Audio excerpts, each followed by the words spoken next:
திராவிடர்களை வந்து ஆரியர்கள் ஒடுக்குறான். 2000 ஆண்டு கால ஒடுக்குமுறை, குறைஞ்சபட்சம் 1000 ஆண்டு கால ஒடுக்குமுறையை வச்சுக்கிட்டா கூட ஒரு தன்னெழுச்சி இங்கே ஏற்படுது. திராவிடர்கள் மேலே ஏறி உட்கார்றான். இன்றைக்கி நான் பளிச்சுன்னு ஒரு உண்மையை சொல்கிறேன். இந்தியாவிலேயே எனக்கு தெரிஞ்சு பார்ப்பனர்கள் மந்திரியாக இல்லாத ஒரே மந்திரி சபை திமுக மந்திரி சபை.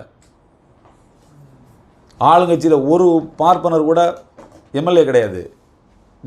நீ வந்து ஒரு முஸ்லீமு கூட எம்பியாக இல்லாமல் நான் ஆண்டு காட்டுறேன் பாருன்னு காட்டுறீல்ல, ஒரு பாப்பானா கூட எம்எல்ஏ வைக்காமல் நான் ஆட்சி நடத்தி காட்டுறேன்னு காட்டுறான் அவன். ஒரு ஒரு ஒரு முஸ்லீமுக்கு கூட நான் மந்திரி கொடுக்காம 2 வருஷம் நான் 2 டேர்மாக நான் ஆட்சி நடத்தி காட்டுறேன்னு காட்டுறீல்ல, ஒரு பாப்பானுக்கு கூட என் மந்திரி சபையில் எப்போவுமே நான் இடம் கொடுத்ததில்லைன்னு ஒரு கட்சி இங்கே ஆட்சி நடத்திட்டு இருக்கான். நீங்கள் அவனையெல்லாம் விட்டு போட்டு வந்து ஒரு தத்துவ தெளிவு இல்லாதவனுக்கு இதுக்கு மேலே நான் என்ன சொல்லணும் ஓப்பனாக உங்களுக்கு?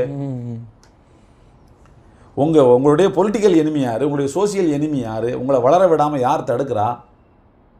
உங்களை வந்து பிராமணிஸ்டுகள் வந்து எதிரிகளாக காட்டுறதுக்கு என்ன காரணம்? நீங்கள் தான் சாதியை ஒத்துக்கவே மாட்டுறீங்க.